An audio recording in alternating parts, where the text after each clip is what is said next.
Tac. C'est extraordinaire, hein, ces outils-là. Et en même temps, on se rend compte à quel point ils ont créé une dépendance avec le numérique chez nous. Parfois, on a l'impression qu'il a été greffé à notre main. On parle même d'une addiction. Regardez, ne serait-ce qu'un moment, ce qui se passe quand il n'y a plus de réseau à la maison ou pour le téléphone. Et nous voyons bien que ces outils-là, pour extraordinaires qu'ils soient, eh bien, ont vraiment l'inconvénient de nous empêcher d'avoir des relations naturelles et simples les uns avec les autres. Regardez comment on ne discute plus simplement à la maison, on est amené sur notre écran, on ne joue plus forcément avec son voisin parce qu'on joue sur l'écran.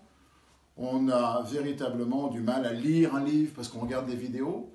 Donc tout ça pour dire que cette question-là, eh bien, elle est réelle pour l'homme actuel. Et en même temps, nous faisons l'expérience dans cette situation de confinement, c'est ces mêmes outils potentiellement aliénants qui nous permettent de garder le lien les uns avec les autres. Eh bien, ne voyons-nous pas tous les jours une vidéo faite par vos prêtres? Ne serait-il pas un petit peu complice? Eh bien, sachez que cette question, elle nous taraude, elle nous habitue, elle nous chagrine. Et pour cette raison-là, eh bien, nous sommes toujours partagés entre le désir d'entretenir un lien avec vous et la crainte de vous enraciner davantage dans le tout numérique.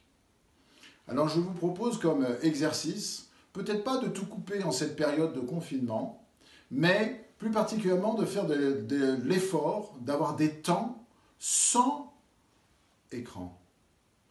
Ordinateur, tablette, téléphone, comme s'ils étaient cassés, je sanctuarise des moments où je vais prendre du temps pour faire des choses réelles, des relations concrètes. Je pourrais par exemple jouer, écrire le net, faire de la cuisine, travailler dans le jardin, faire un exercice sportif, faire des travaux dans la maison, lire un bon bouquin, ou pour les petits vénards qui ont des chevaux à la maison, même faire de l'équitation.